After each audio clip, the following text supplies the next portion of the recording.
Bonjour tout le monde.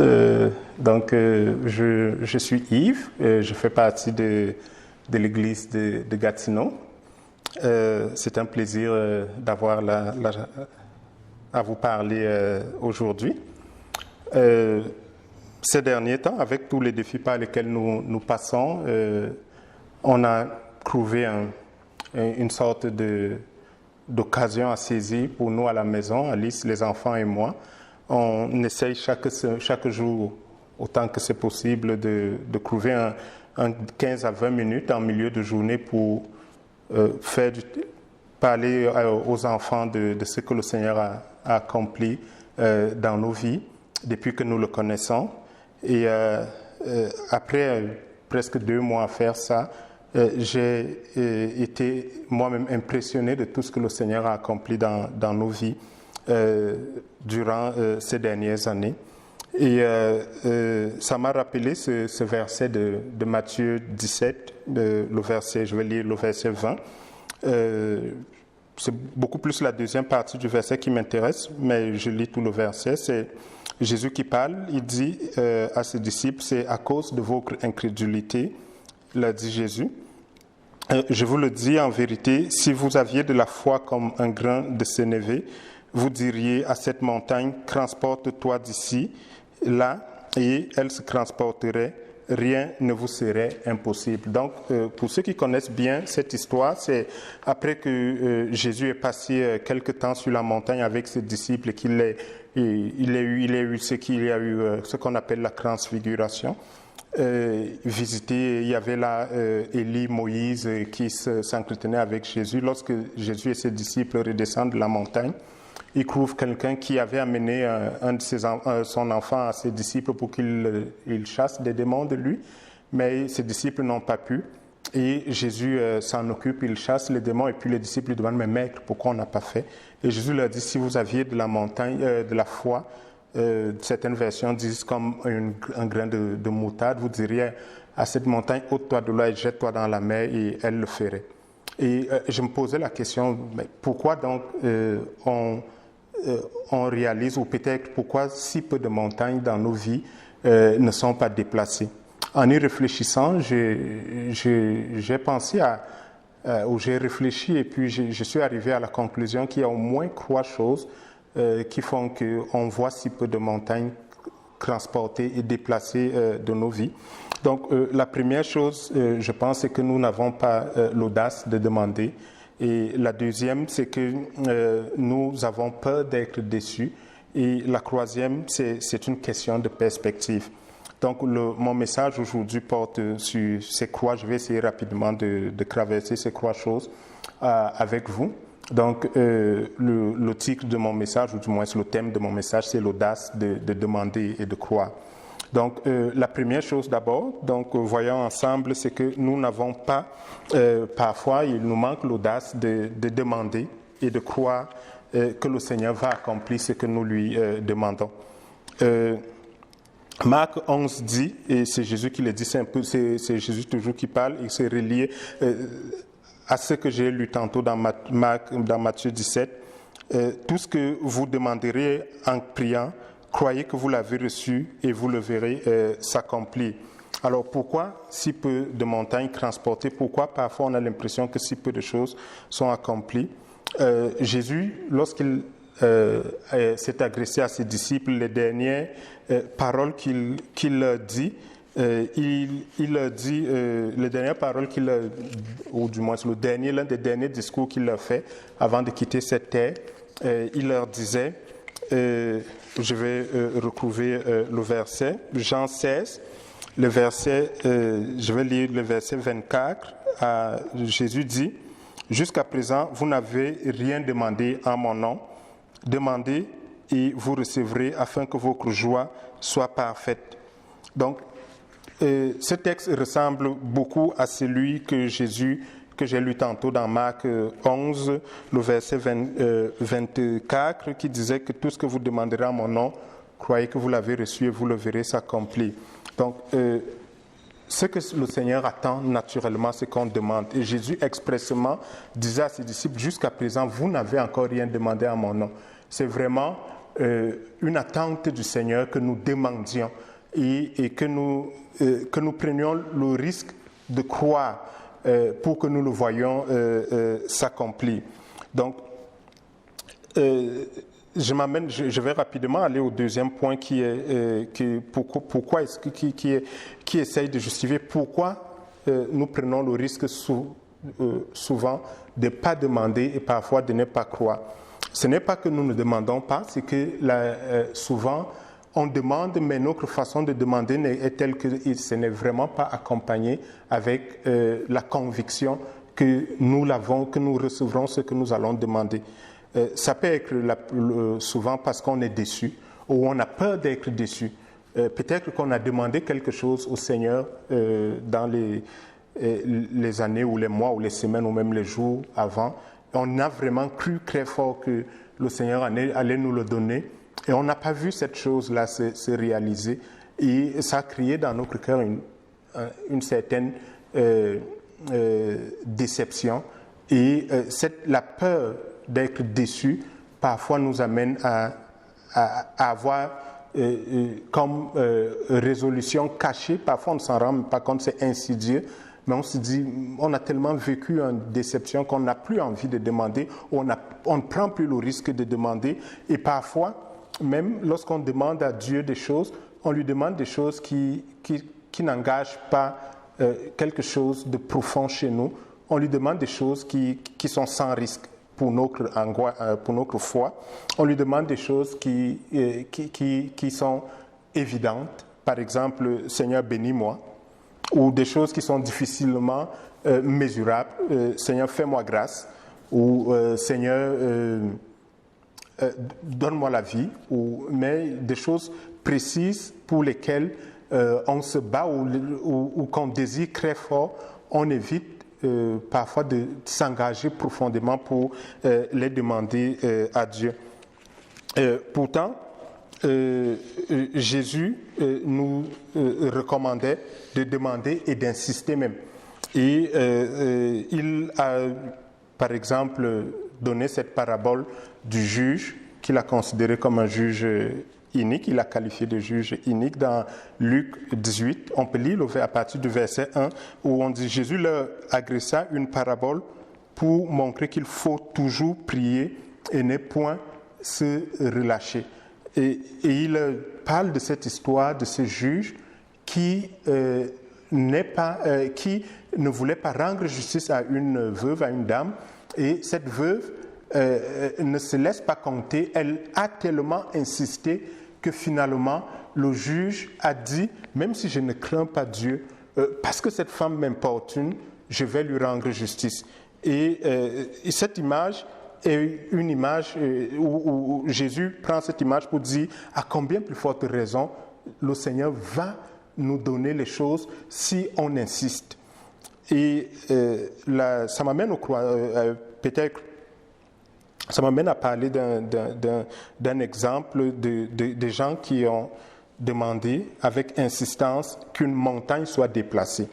Lorsque j'étais jeune chrétien, je devais avoir à peu près 17 ans, je vivais encore au Cameroun, et il y a un pasteur qui est venu de la France et qui nous a raconté une histoire qui m'a marqué, qui a bouleversé ma foi et ma conception des choses que l'on peut demander à Dieu et voulait voir se réaliser. Ils ont quasiment demandé qu'une montagne soit déplacée. Et il était le pasteur d'une petite église. Ils avaient acquis un bâtiment et l'église avait grossi, mais ils n'avaient pas suffisamment de place pour accueillir tout le monde, toutes les voitures qui venaient pour le service. Alors la municipalité leur a envoyé une lettre en leur disant qu'elle leur donnait 2 semaines. Soit ils trouvaient de l'espace, soit ils seraient obligés de déménager. Alors le pasteur n'avait pas les moyens, l'église n'avait pas les moyens pour se louer ou s'acheter un nouveau bâtiment. Et ils avaient bien de l'espace, mais c'était une montagne. Et ils ne savaient pas quoi faire. Et le pasteur a dit, OK, on va prier le Seigneur pour que cette montagne soit déplacée. Et il a proposé à son église 2 semaines de jeûne et de prière. quelques-uns ont dit que pasteur, ça c'est vraiment radical comme demande au Seigneur et ils ne sont pas venus, mais il y a un petit nombre, parmi lesquels beaucoup des anciens qui se sont réunis pour prier. Et le pasteur nous racontait, le pasteur qui nous a raconté l'histoire, c'est celui qui l'a vécu, il nous a dit que la première semaine, les premiers jours, ils étaient à peu près 30 à se retrouver le soir après le jeûne, chaque soir pour prier pendant le jeûne et recommander ça au Seigneur. Après 4 jours, ils étaient à peu près 25. Au début de la deuxième semaine, ils étaient à peu près une dizaine. Et il dit que le dernier jour, le jour où il devait clôturer le jeûne, il n'y avait que son épouse et lui pour prier pour cela. Et ce qui est surprenant, c'est que l'échéance arrivait, donc le lundi qui suivait, il devait répondre à la ville. Et alors qu'il était là, le jour qui a suivi la fin du jeûne, il était assis dans son bureau. Il y a un monsieur qui rentre et qui lui dit « Écoutez, je suis un entrepreneur dans l'immobilier. Nous avons un gros problème, c'est que nous construisons un grand nombre d'appartements, mais nous manquons de terre. Alors, nous avons remarqué que vous avez une montagne là, et nous nous demandions si vous serez disposé à nous vendre la terre de cette montagne. C'est-à-dire que moi, j'enverrai des camions et tous des bulldozers, et ils creuseraient la montagne, et nous, on vous payerait pour tout ce qu'on enlèverait de là. » C'était impressionnant. C'est-à-dire que lui, il avait prié le pasteur pour que le Seigneur enlève la montagne, mais le bonus, c'est que le Seigneur, non seulement il a enlevé la montagne, mais il les a payés pour la terre qu'il a enlevée de là, et l'Église a pu renflouer ses caisses, l'Église a pu agrandir son stationnement et agrandir même l'Église, et ils ont eu suffisamment d'argent pour cela. Donc, ça m'amène à parler du troisième point, en y réfléchissant, je me suis dit, la plupart du temps, nous manquons de perspective lorsque nous demandons les choses à Dieu. Lorsque nous lui demandons les choses, souvent, nous avons dans notre tête une équation à résoudre avec une seule inconnue. Seigneur, j'ai besoin de ce travail cette année. Et nous faisons dans notre tête un scénario de la façon dont le Seigneur va répondre à cette demande-là. Mais lorsque le Seigneur, lui, il reçoit notre demande, le Seigneur, lui, il a un défi parce qu'il a toute la perspective devant lui. La demande que nous lui agressons va influencer notre vie, pas seulement à ce moment-là, mais pour des dizaines d'années possiblement. Il est possible également que ça influence notre vie pour des générations. Et le Seigneur doit travailler à ce que ce qu'il a dit dans sa parole se réalise également. C'est-à-dire que en répondant à notre prière, ça ne doit pas concrétiser sa parole. Et l'une des promesses qu'il nous a faites dans sa parole, elle est dans Romains 8, le verset 28, où Jésus dit, Paul dit, nous savons du reste que toute chose concourt au bien de ceux qui aiment Dieu, de ceux qui sont appelés selon son dessein. C'est-à-dire qu'il faut que la réponse de Dieu travaille à ce que ça concourt à notre bien. Et le Seigneur travaille pour que la réponse qu'il va nous donner soit celle qui non seulement répond à notre besoin, mais répond également à toute notre vie pour des dizaines d'années et peut-être pour des générations. Je vais prendre un exemple, c'est celui de Paul, l'apôtre Paul. Et je vais lire ici quelques versets dans 2 Corinthiens 12. Je vais lire les versets 7, 8 et 9. Donc, le verset 7, Paul dit « Et pour que je ne sois pas enflé d'orgueil à cause de l'excellence de ces révélations, il m'a été mis une écharpe dans la chair, un ange de Satan pour me souffleter et m'empêcher de m'enorgueillir. 3 fois, j'ai prié le Seigneur de l'éloigner de moi. Il m'a dit « Ma grâce te suffit, car ma puissance s'accomplit dans la faiblesse. » Je me glorifierai donc bien plus volontiers de mes faiblesses, afin que la puissance de Christ repose en moi. Waouh, c'est impressionnant. C'est-à-dire que Paul a un problème, il a ce handicap dans sa chair, et il prie le Seigneur pour que le Seigneur l'en délivre. Et la réponse du Seigneur est extraordinaire.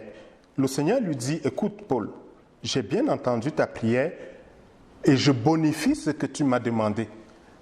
J'ai ce dilemme, Paul, c'est que si je réponds à ta prière telle que tu me l'as demandé, tu vas t'enorgueillir.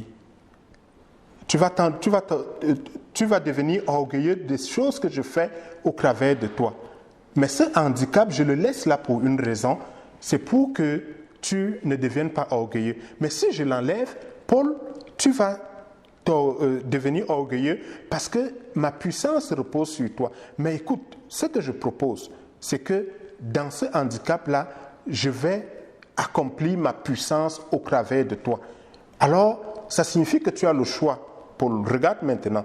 Est-ce que tu acceptes que j'enlève ce handicap et que tu deviennes orgueilleux et que je sois obligé finalement d'enlever ma puissance parce que tu deviens orgueilleux, ou alors je fais accomplir ma puissance dans cette faiblesse et tu vis avec ça. Et Paul a dit, waouh Seigneur, je veux me réjouir plutôt de ce que ta puissance accomplit dans ma faiblesse.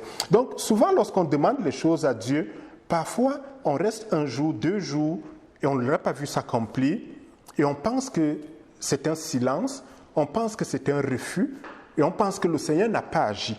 Mais ce qui se passe la plupart du temps, c'est que le Seigneur a agi, mais il a bonifié notre demande. Et le problème, c'est que nous manquons de perspective. Paul a eu une attitude extraordinaire parce que Paul dit qu'il a demandé 3 fois. Il aurait pu s'arrêter à la première fois. Il n'aurait jamais reçu que le Seigneur avait écouté sa prière et qu'il allait plutôt, au lieu de lui enlever cette écharpe, plutôt faire travailler sa puissance dans sa faiblesse. Il n'aurait jamais eu cette réponse-là. Mais il a insisté et le Seigneur, c'est au bout de la 3e fois que le Seigneur lui a dit, écoute Paul, voici ce que je propose. Je vais terminer par cette petite histoire. Lorsque mon épouse Alice et moi, nous nous sommes mariés en 2005, 2 mois après, elle est allée elle est allée pour ses études en Suisse avec une bourse du gouvernement suisse et moi, je suis resté au Cameroun. Quelques mois après qu'elle soit allée, à peu près 4 mois, elle a vécu une situation très difficile dans l'appartement où elle était. C'est un appartement de l'université de Genève. Et c'était un appartement de l'université de Genève. Et elle vivait dans cet appartement avec 4 étudiants, 3 autres étudiants. Et elle a eu des petits problèmes avec sa collègue. Et cette collègue a décidé de lui pourrir sa vie. Et finalement, elle a décidé de monter les 2 autres contre elle. Et sa vie est tellement devenue difficile. Il y avait des actes de racisme, ainsi de suite, et au point où les études d'Alice étaient vraiment en péril, elle ne savait quoi faire. Elle était chrétienne, comment devait-elle réagir? Elle ne voulait pas montrer un mauvais exemple en tant que chrétien, et elle endurait, elle priait, et elle m'en parlait. On priait ensemble pour que le Seigneur enlève cette montagne-là. Et on a décidé finalement, j'ai écrit, elle a rencontré l'administration de l'université et moi j'ai écrit directement à celui qui administrait les bourses du gouvernement suisse. Et la réponse qu'ils ont donnée finalement, c'est qu'on a trouvé à laisser une autre chambre, une autre chambre dans un autre appartement et on a laissé les croix dans cet appartement-là. Nous étions un peu choqués parce qu'on se rendait compte, on se disait que c'est eux qui sont responsables de toutes ces difficultés, mais c'est elles qu'on enlève de là.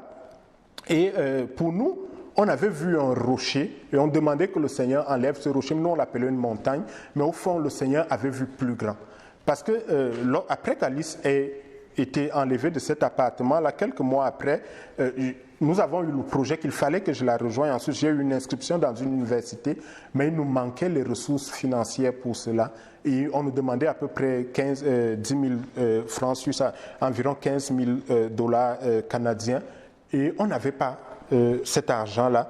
Et finalement, c'est plutôt le responsable à qui j'avais écrit des bourses suisses, des bourses du gouvernement suisse, qui, étant au courant de cette situation qu'Alice vivait, a décidé qu'il a demandé au gouvernement de pourvoir à ce que je vienne, et financièrement, le gouvernement suisse a pourvu pour que je puisse finalement la rejoindre. Nous, lorsqu'on avait vu la façon dont le Seigneur avait agi, d'abord on trouvait que ça mettait long, on trouvait que ses études étaient en péril, elle a même dû voir un psychologue. C'était une période extrêmement difficile et on avait l'impression que la montagne n'était pas ôtée. Mais le Seigneur avait non seulement décidé, nous on voyait un rocher, mais le Seigneur avait vu plus grand. Et la façon dont le Seigneur a répondu était telle que ça nous a aidés des mois après. Et